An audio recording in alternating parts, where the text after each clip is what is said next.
Olá, imigrante! Hoje nós vamos continuar com a nossa série de vídeos sobre a Declaração de Imposto de Renda 2024 em Portugal. Hoje nós vamos falar do anexo J e do anexo L, dois anexos muito importantes para nós, imigrantes, né? Que chegamos aqui principalmente até dezembro, porque se chegou aqui em janeiro já não tinha nem mais direito de se inscrever no residente não habitual. O anexo J, conhecido como rendimento no exterior, e o anexo L, conhecido como residente não habitual. É muito importante que você conheça a ferramenta, né? Que você consiga preencher corretamente a sua declaração de imposto de renda. E eu ainda vou explicar o que é esse tal de engloba e não engloba, que todo mundo fala e no final das contas ninguém entende nada. Hoje você vai entender tudo. Bora lá! Olá, eu sou a Cíntia, bem-vindos de volta. Se você é brasileiro e está vivendo em Portugal, esse é o canal. Esse é o terceiro vídeo da nossa série de vídeos sobre a declaração de imposto de renda em Portugal. Então, se você está caindo de paraquedas aqui, volte duas casas e assista os dois últimos vídeos que vão te dar todo o embasamento necessário para a gente mergulhar agora no que interessa para a gente imigrante, né? No que é diferente, do que difere a gente de todo o restante do pessoal que está fazendo a declaração de imposto de renda, que é o tal do residente não habitual e o tal do anexo J, que é para rendimentos no exterior. Bora lá, bora direto para a tela. Chegamos aqui, essa é a carinha inicial. Eu já coloquei aqui o anexo J e o anexo L, porque eu não vou ficar explicando para vocês como é que adiciona anexo, porque eu já expliquei nos últimos vídeos. Então aqui no ano dos rendimentos vai vir o ano de 2023.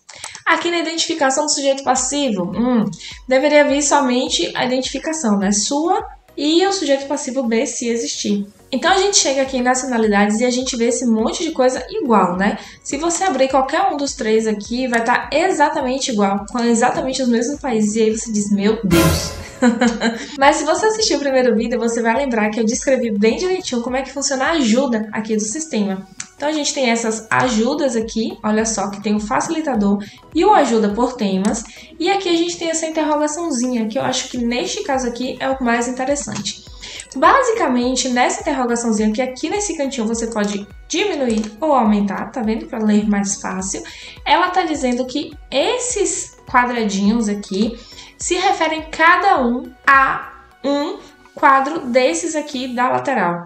Então, você vai colocar aqui no 4 a nacionalidade do rendimento que você declarar no quadro 4. No 5, o rendimento que você declarar no 5. E no 6, o rendimento que você declarar no quadro 6. Tá vendo que eles são até iguaizinhos assim, ó?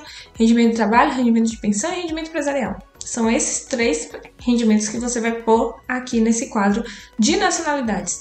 É daqui que ele quer saber de onde veio o dinheiro. Então, bora lá, vamos logo para o quadro 4, que aí você vai entender como é que isso funciona. Então, aqui no quadro 4, você vai ver rendimento de trabalho dependente da categoria A. Esse rendimento de trabalho dependente da categoria A é o que a gente chama carinhosamente de CLT. Você não vai descrever aqui novamente o que você já botou lá no anexo A, tá? Esse daqui é a categoria A do que você teve fora do país, fora de Portugal. Então, se você tá aqui em Portugal, vai declarar o seu imposto de renda em Portugal, mas é CLT no Brasil, é aqui que você vai declarar. Você vai adicionar uma linha e aí você chega aqui nesse tal desse código de rendimento. Qual é o seu código de rendimento? A1, A2, A3, olha só, ele vem todo discriminadinho aqui para você. Se você tiver qualquer dúvida, novamente, interrogaçãozinha vai abrir aqui para você a tela de informações. Então, país da fonte, Brasil, né? É de lá que vem. Rendimento bruto. Existem duas formas de calcular o rendimento bruto. Uma forma de calcular o rendimento bruto é você fazer a conversão mês a mês e ir somando aquele valor e lançar aqui o rendimento bruto que você teve. Faz a conversão, tipo, eu recebi dia 5 de janeiro de 2023. Aí você converte quanto foi que estava o euro no dia 5 de janeiro, converte. Que nem você faz para o Carnê-Leão. Entretanto, aqui em Portugal isso não é obrigatório. As próprias finanças informam que isso não é obrigatório, que você pode sim converter por dia 31 de dezembro. Vou mostrar para vocês. Então aqui você pode ver que no dia 18 de fevereiro eu fiz esse questionamento às finanças. E olha só, eu perguntei a eles qual era o câmbio que eu deveria considerar, já que ao contrário do Brasil, que você vai lá no Carnê-Leão e vai preenchendo mês a mês, Aqui no anexo J você coloca o valor do ano, todo de uma vez. Aí eu fiquei confusa. Vem cá, eu preciso fazer essa conversão mensalmente como o Brasil exige? Eu preciso converter para dólar e depois converter para euro? Como é que eu faço isso? E aqui a autoridade tributária me respondeu, dizendo que, em resposta à questão colocada, blá blá blá, é determinado pela cotação oficial da respectiva divisa. Você não precisa converter de real para dólar e de dólar para euro. Você converte direto de real para euro. E você converte isso que dia? O câmbio de compra na data em que aqueles pagamentos foram pagos ou posto à disposição do sujeito passivo em Portugal. Então, seria na data que você recebeu lá no Brasil ou na data que esse valor foi transferido para Portugal. Então, eu presto trabalho CLT para o Brasil, mas eles não depositam na minha conta do Brasil, eles depositam na minha conta de Portugal. Então, eu poderia considerar qualquer uma das duas formas, né? Tipo, lá na empresa se paga todo dia 5, mas aqui eu só recebo dia 7. Então, eu poderia considerar qualquer uma das duas datas, se você quiser ser bem preciosista. Entretanto, se você não quiser, se você for, né? Não dá pra poder ficar fazendo isso todo mês. Ainda mais se, por exemplo, você tiver, sei lá, 25 notas emitidas no mês. Aí a gente vai ver isso no anexo B. Como é que você vai ficar fazendo isso, né? Pra toda vez que você receber um valor? Não, pelo amor de Deus, tenha consciência. Aí o que é que a autoridade tributária diz? Que eu posso aplicar o câmbio de 31 de dezembro do ano ao qual os rendimentos ou encargos respeitem, com os melhores cumprimentos. Ou seja, a gente aqui, né, da contadora do imigrante, a gente chama de declaração espelhada. O que é que a gente faz? A gente declara o imposto de renda no Brasil. Aí quando a gente vê lá aquele resumo, né, de todos os rendimentos que foram obtidos naquele país, a gente converte no dia 31 de dezembro para euro e lança aqui no anexo J. É isso que você vai fazer. Porque não tem chance de dar erro, sabe? Não dá ruim. Você converteu direitinho, todos os valores que estão declarados lá na declaração do Brasil vão estar declarados aqui na declaração do anexo J. Entretanto, observação, no resumo, se você pegar só aquele resuminho ali de baixo da declaração de imposto de renda, não vai ter os rendimentos isentos e não tributáveis. Você tem que ter muito cuidado, porque rendimento isento e não tributável no Brasil pode ser tributado aqui em Portugal, tá? Então, se você não tem um residente não habitual, se você, né, não tem algum outro benefício fiscal, se você não se enquadra em alguma das questões que está lá no acordo de não tributação, pode ser que mesmo sendo isento no Brasil, você tem que pagar o imposto aqui em Portugal. Beleza? Então, não é só olhar o resumo, tá? Você tem que analisar todos os rendimentos que você tem lá para poder converter para cá. Beleza? Ok, vamos voltar lá para o nosso portal. E aí você vai pôr o rendimento bruto aqui. O que você pagou de INSS você também vai pôr aqui. E o imposto que você pagou lá no Brasil, tá? O imposto de renda. Não é para colocar aqui PIS, COFINS, CSLL. Não é para poder inventar arte, ISS, não. Só imposto de renda. Olha lá. E aí aqui é para o caso das entidades devedoras de rendimento com NIF português. Esqueça. Aqui embaixo a gente vem para os pagamentos por conta. Pagamento por conta. Como esse conceito de pagamento por conta existe aqui em Portugal, ele é colocado aqui. O que seria um pagamento por conta convertendo essa ideia para o Brasil? Seria tipo você pagar o GCAP. Por exemplo, você teve um rendimento, né, de ações no mês, né? Você movimentou 40 mil em ações no mês. Aí naquele mês, somente naquele mês, você teve lucro. O restante do ano você teve prejuízo. Aí você foi lá, emitiu a guia e pagou a guia daquele mês.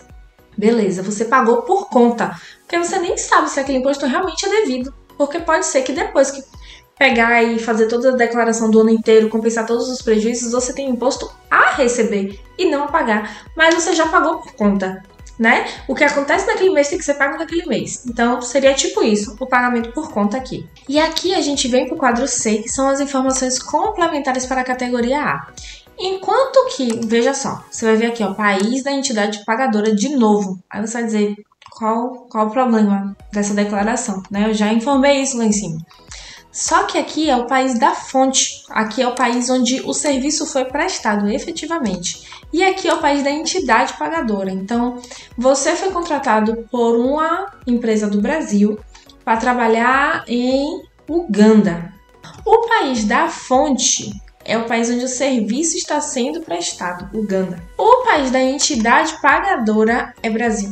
É muito difícil isso acontecer, tipo, você tá fazendo a declaração de imposto de renda para Portugal, estão prestando serviço para uma empresa do Brasil de carteira assinada com a empresa do Brasil e prestando serviço em Uganda. Como seria isso? Você mora aqui em Portugal, mas tem um contrato, né, de prestação de serviço com a empresa do Brasil e de, sei lá, 2 em 2 meses, 3 em 3 meses você vai para Uganda. E é por isso mesmo que ele pergunta aqui, ó, quais os dias de permanência no país de exercício do emprego. Por quê? Se você mora em Portugal, tá contratado pelo Brasil. Ó, já preencheu aqui em cima. Então, você está preenchendo a declaração de imposto de renda Portugal. Foi contratado pelo Brasil. Quer dizer, o Brasil vem aqui embaixo. País da entidade pagadora. O Brasil vem aqui embaixo. Só que tá trabalhando em Uganda.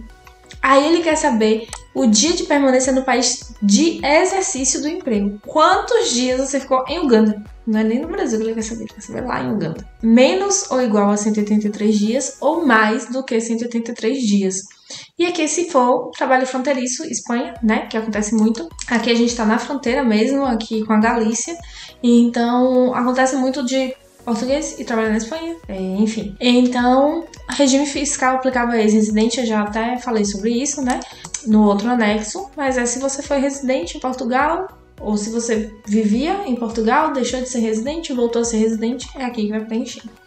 Bora pro próximo quadro 5. Vocês estão ligados na parada que eu falei no início, que aqui é o quadro 4. Então, aqui na identificação do sujeito, você vai colocar lá o país do quadro 4, tá?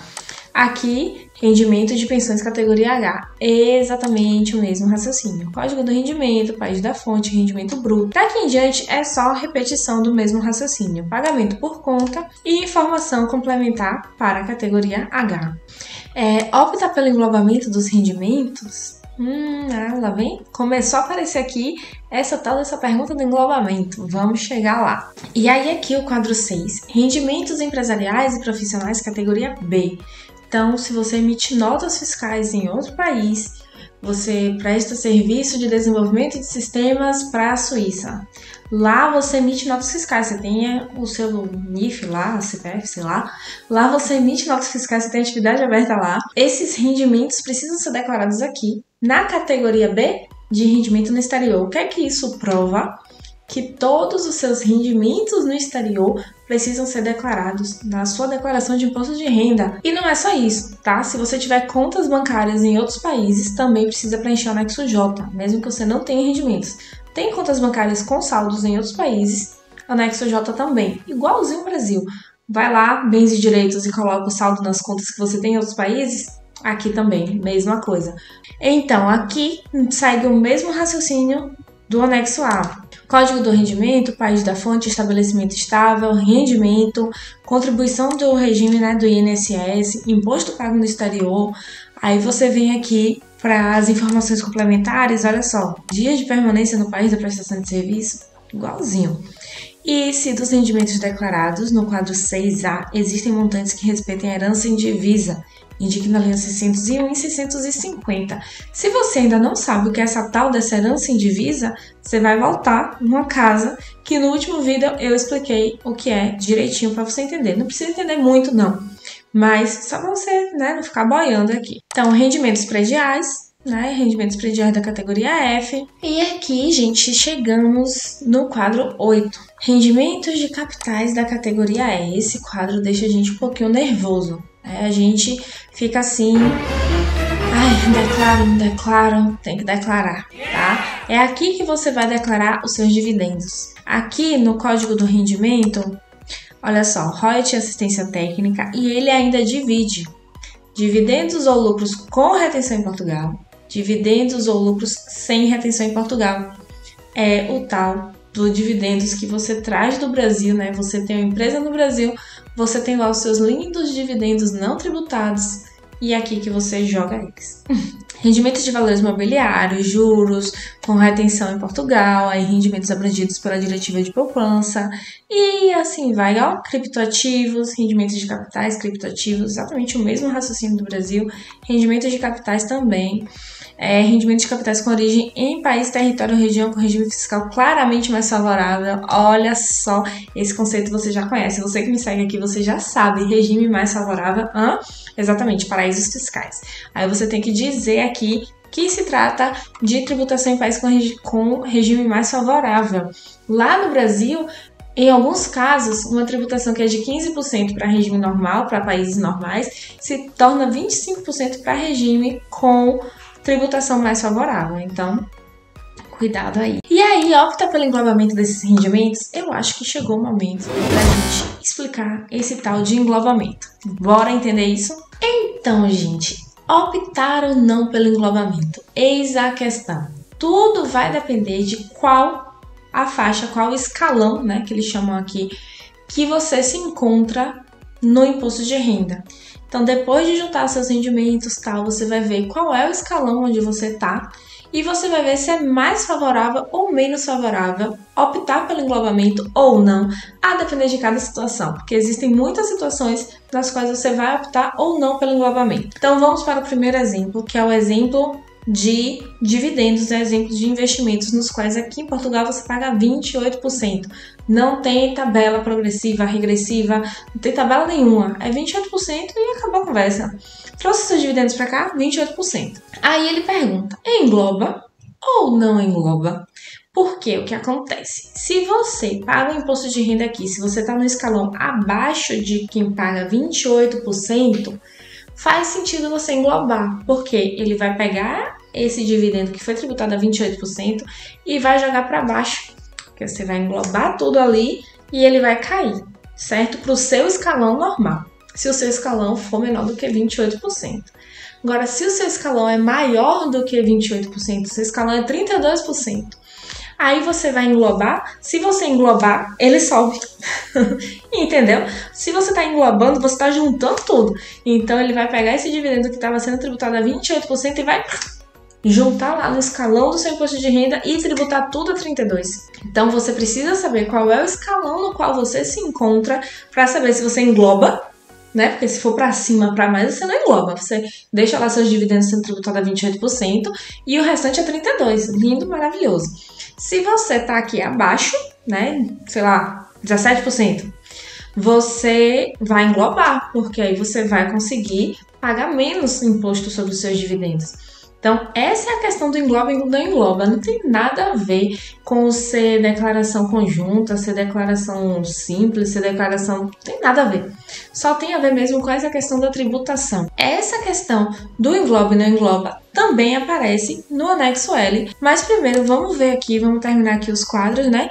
Rendimentos de incremento patrimonial, rendimento de anos anteriores, incluídos nos 4, 5, 6, 7, esse negócio de rendimento de anos anteriores, pra gente, sinceramente, né? Acabamos de chegar. E aqui as contas de depósito ou de títulos abertas em instituições financeiras não residentes em território português ou em sucursal localizada fora do território português de instituição financeira residente. É aqui, exatamente, esse é o quadro Bens e Direitos, que você vai lá e coloca as suas contas no mundo inteiro e coloca lá os saldos. Beleza, não vai gerar uma tributação sobre os seus saldos em contas no exterior, certo? O que acontece é, ele quer saber. Porque, por exemplo, você tem 2 milhões de reais em uma conta no Brasil e você não declara aqui que você tem esses 2 milhões. Aí, de repente, os 2 milhões, brota em Portugal. Aí as finanças vão dizer, de onde vem esses 2 milhões? Essa pessoa nunca declarou isso. Essa pessoa já declara imposto de renda aqui há 3 anos e nunca declarou esses 2 milhões. Vem cá, pessoa, por favor, me diz aqui de onde veio esses 2 milhões. Aí lá vai você juntar a documentação para provar as finanças, que esses 2 milhões são lícitos, que o imposto de renda tá pago, blá blá blá, que você nem era residente na época em que você começou a obter esses 2 milhões. Olha só a trabalheira que dá. Se você chega aqui em Portugal, já na sua primeira declaração de imposto de renda, já mete aqui que você tem uma conta com 500 mil. Quando esse dinheiro brotar aqui em Portugal, as finanças já vão saber, na primeira declaração que essa pessoa fez, ela já declarou que tinha esse dinheiro. Ou seja, esse é um bem que ela tem. Ela adquiriu esse bem antes de ser residente em Portugal. O imposto foi pago lá onde ela declarou, porque senão ela não ia conseguir transferir para cá, né? Aí o dinheiro brota aqui em Portugal, o financeiro vai dizer, já tá registrado, tá de boa, pode deixar passar. É isso. Por isso que é bom você estar sempre ligado e estar sempre fazendo suas declarações, informando tudo isso, para poder você não ter que informar depois. É o que eu digo também das declarações do Brasil, é o mesmo raciocínio. Se você vai aportar 50 mil reais em um investimento de ações, do nada, Como assim? Não, vai declarando seu carnê-leão direitinho para poder a Receita Federal ver de onde é que tá vindo o dinheiro, de que país tá vindo, ver que o imposto de renda tá pago, ver que pegou a parte dela, se teve um saldozinho a pagar. Pronto, aí você aporta o dinheiro na corretora que você quiser, no banco que você quiser, se você decidir, né, manter a residência fiscal no Brasil. É isso. É muito importante por conta disso. E aqui agora a gente chega no anexo L. O anexo do residente não habitual. Quem pegou, pegou. Quem não pegou, não pega mais. E existem coisas muito importantes, básicas, assim, que você precisa entender sobre o anexo L, que você precisa entender sobre essa tal de atividade de elevado valor agregado, esse negócio todo, que muita gente não entende. Eu acho até razoável, né? Você não entender que se você se cadastra para uma atividade de elevado valor agregado, você não consegue esse desconto para outra atividade.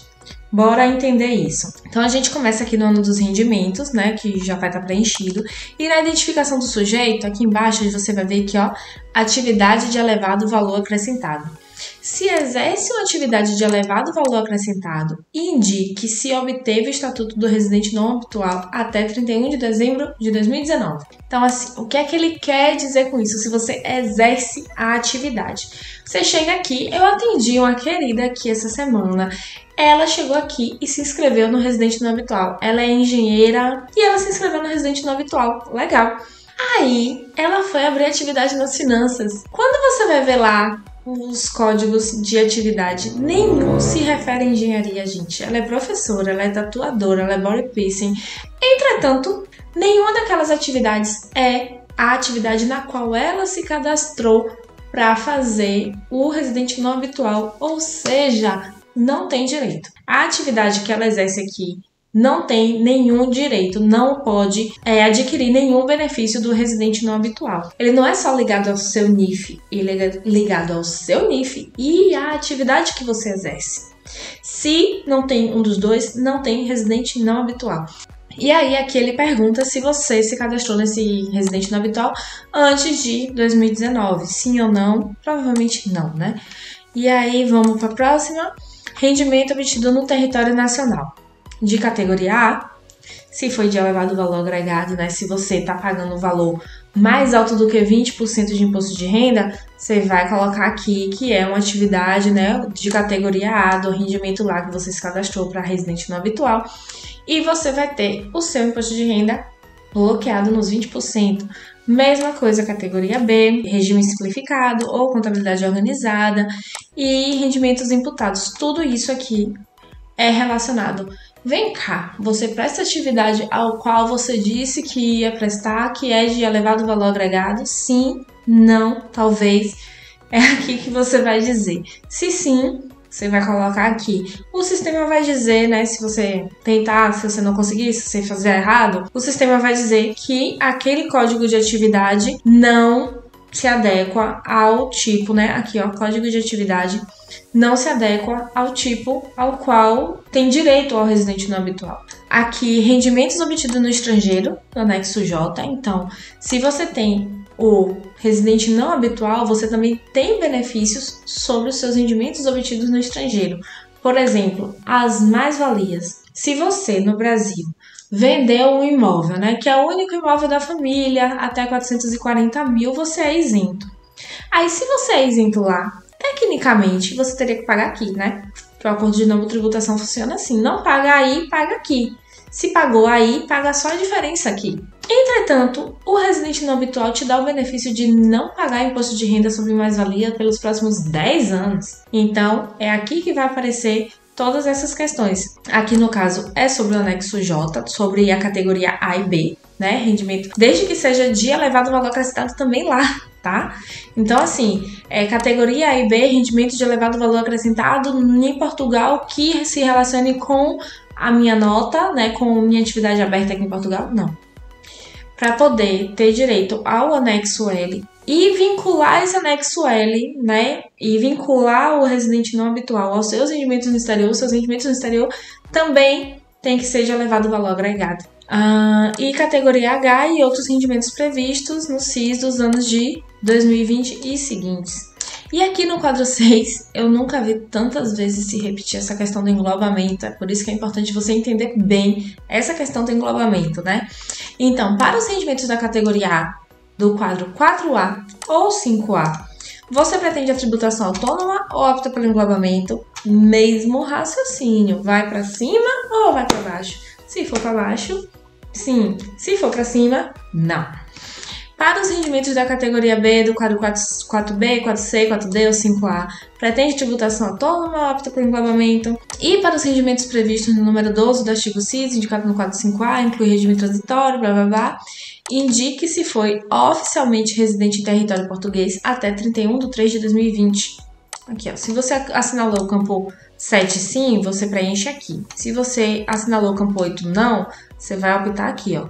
Ou no campo 9 sim, aqui, indique para os rendimentos das categorias H e A mencionadas no quadro 5B se pretende a tributação autônoma ou se pretende englobamento. Gente, isso aqui é praticamente repetição, né? Você já sabe qual é o escalão que você tá. Aqui no anexo L é a questão dos 20%. Se você teve algum benefício, algum rendimento, alguma tributação que está acima dos 20%, você engloba, porque aí você traz ela para cá para os 20%.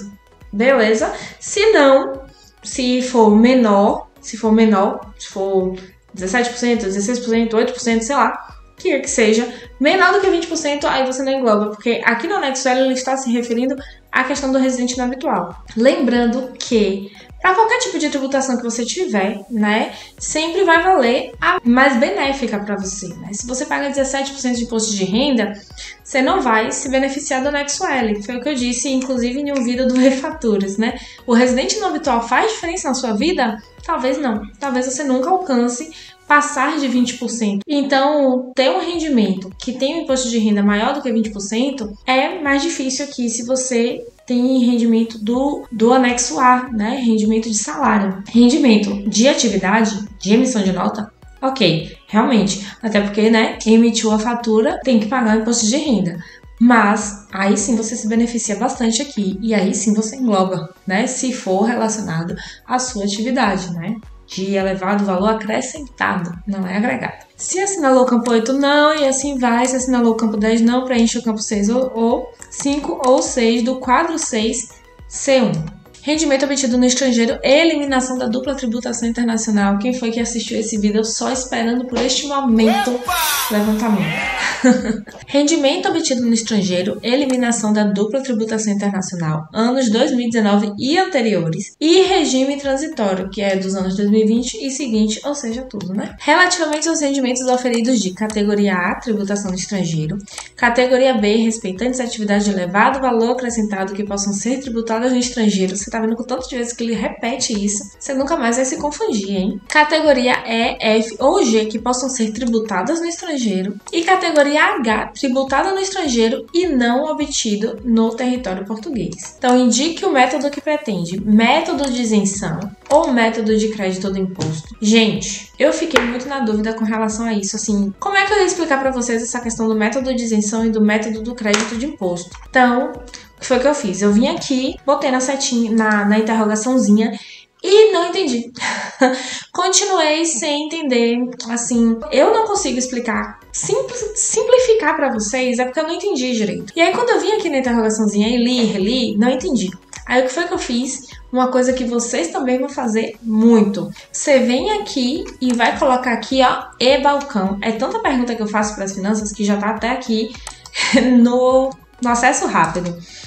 E aí, aqui no e-balcão, olha só, para vocês verem, toda a informação que eu trago para vocês é consultada nas finanças. Olha só o tanto de consulta que eu faço nas finanças para todas as dúvidas que eu tenho. E, inclusive, essa foi uma dúvida, então eu fui lá perguntar para eles. Eu perguntei que existe método de isenção e método de crédito do imposto no vídeo tutorial que eles informam. Só que não tá tão bem explicado, né? Vocês já devem ter visto. Aqui eles respondem muito bem, tá? No e-balcão eles respondem tudo bem mastigadinho, mas nos vídeos e outros lugares que vocês podem procurar não é tão bom assim. Então, e-balcão, gente, anota aí e toda vez que você tiver uma dúvida, vai lá e pergunta. Eu vou começar pela resposta deles e depois eu vou pra minha pergunta, tá? Então, aqui na resposta deles, eles diz que o anexo L deve ser declarado pelos sujeitos passivos com estatuto de residente não habitual. O quadro referido, 6C, que foi o que eu perguntei aqui em cima, relaciona-se com rendimentos obtidos no estrangeiro de atividade de elevado valor acrescentado, sobre os quais se verifique que já tenham sido tributados no estado estrangeiro, que podem optar pela tributação, método de isenção ou método do crédito de imposto. Não é exatamente isso que a gente está vendo aqui, deixa eu fechar isso aqui. Método de isenção, método do crédito de imposto no quadro C1.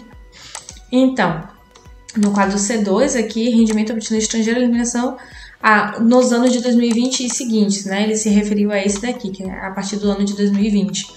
Então, tendo em atenção as categorias de rendimento, o método de isenção processa-se conforme descreveu. Então, conforme eu tinha entendido e descrito aqui em cima, é assim que se processa o método de isenção. Então, vamos ver como foi que eu descrevi, tá? Essa parte eu tinha entendido, tá vendo só? Descrevi certinho. Olha só, aqui eu disse o seguinte: no vídeo tutorial, diz que no método de isenção, os rendimentos são considerados apenas para a determinação da taxa. Posso entender que não vou pagar mais nenhum imposto em Portugal, mesmo que tenha pagado um valor menor ou nenhum valor. Entretanto, este rendimento será somado aos meus rendimentos anuais e, por isso, o meu escalão do IRS irá aumentar? Olha só, foi assim que eu perguntei e ele me disse que sim.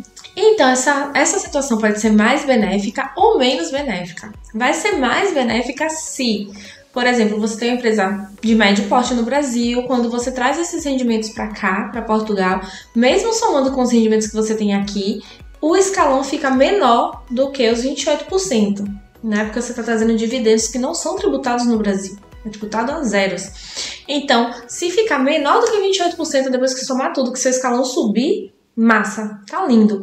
Se não ficar, se você tem uma empresa de grande porte, se você traz grandes valores anualmente para o Portugal, né, do Brasil para o Portugal, e somando tudo isso, o seu escalão for lá para 40, aí não é vantagem, né? É melhor você pagar os 28% sobre os seus dividendos, de boa, e pagar o restante, a diferença do seu escalão normal.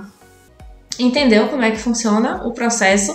Essa situação é para se você escolher a isenção, né? Se você vier aqui, ó, método de isenção, é isso que ele faz. Ele vai dizer, tá bom, não pagou lá, né? Não quer pagar aqui. Vai escolher a isenção. Tem certeza? Beleza. Escolhe a isenção, mas se você for parar lá nos 40% de imposto de renda, não é problema meu.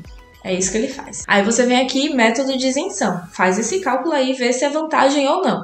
E aí o método do crédito de imposto. Esse método do crédito de imposto eu fiquei muito na dúvida. Tipo, se eu já tiver pagado a mais em outro país, por exemplo, na Holanda, sei lá, em qualquer um desses países onde eu pago 42%, 48%, eu vou ficar com esse crédito aqui? O que é que vai acontecer com esse crédito? Ele vai compensar nos impostos de renda que eu iria pagar aqui? Foi isso que eu fiquei, né? Será? Então, bora ver qual foi a resposta das finanças. Então, aqui, ele diz o seguinte, o método da isenção processa-se conforme descreveu, né? Que eu mostrei para vocês agora. Já o método do crédito de imposto opta que esses rendimentos sejam obrigatoriamente englobados aos restantes para efeito da sua tributação, sendo atenuado ou eliminado o imposto suportado no estrangeiro. Recomenda-se que consulte a convenção de dupla tributação efetuada entre Portugal e aquele outro país. Então, para você que paga imposto muito mais elevado em outros países, certamente optar pelo método do crédito de imposto é muito mais vantajoso. Porque ele vai juntar os rendimentos, vai juntar os impostos e você vai ficar ali no crédito. Então, se você já pagou a mais lá fora, exatamente como eu tinha imaginado que era, se você já pagou a mais lá fora, ele vai englobar tudo, certo? E se você tiver um créditozinho, ele vai ser usado.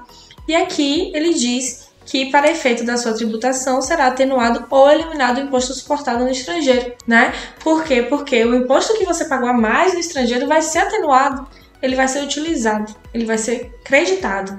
Então, se você tinha um imposto a pagar aqui em Portugal, fica com esse crédito, tem lá aquele descontinho. Lá no Brasil isso acontece também, mas isso depende do país. Tá? Ele diz aqui, olha só, consulte a convenção sobre dupla tributação efetuada entre Portugal e aquele país, qualquer que seja. Portugal tem convenção de não bitributação com 77 países, eu acho. você precisa consultar essa legislação para poder ver como é que vai funcionar isso aí e qual é o mais benéfico para você, porque pode ser que na própria tributação diga a forma de debitar esse imposto de renda, e pode ser que seja ainda mais vantajoso do que o que tem aqui. Pode ser que seja usando o RFI 23, pode ser que seja de outra forma, que o acordo pode dizer. Eu, com certeza, não tenho conhecimento sobre todos os acordos que tem em Portugal. Só tenho conhecimento sobre alguns poucos acordos que alguns clientes aqui brasileiros que moram em outros países da União Europeia e vieram para Portugal pedem pra gente fazer essa pesquisa, né? Mas são muito poucos comparado aos 77 que existem. É isso, gente. Eu acho que eu falei até demais, né? Eu acho que esse vídeo deve estar com 1h30, pelo menos. Eu espero que vocês tenham gostado desse vídeo. Fica comigo, cola comigo que você passa. Curte, comenta, compartilha, já sabe, né? Todo mundo tem que saber. Até a próxima. Tchau!